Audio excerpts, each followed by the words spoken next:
Hello, gorgeous. Let's paint some white roses.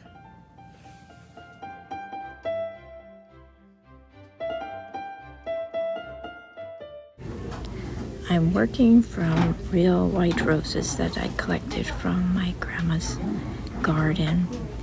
And working from life is really good for your art. It's also more challenging than working from a photograph.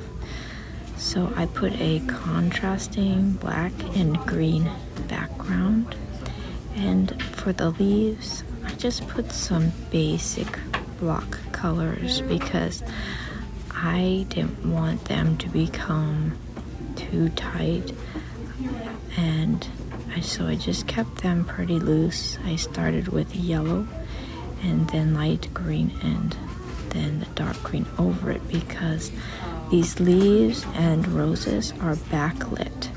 Now I'm putting the shadows and the light in the roses. You see how there's a yellow background in both of them? And again, that's because the light is shining through them from the window into the studio. Now I used really loose brush strokes from gray over the yellow background so that I would see where the petals would go. And I did not copy each petal quite exactly, but then I went back and added the lighter parts so that I could get more accurate shapes of the petals. I really like how the big rose turned out because this is what I was hoping to achieve, the fluid shapes of the petals and the fun brush strokes just going around making the shapes of the rose just like how it grows. And then I went back and really took my time and I allowed the original yellow to continue to shine through, and that worked really well.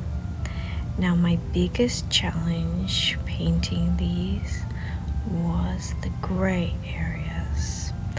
It's a rather elusive color on the real roses, and you could see them there on the left hand side.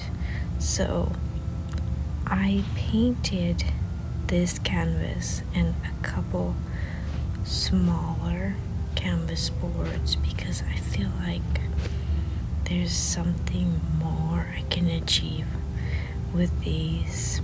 And the gray, I was not completely satisfied with the gray color.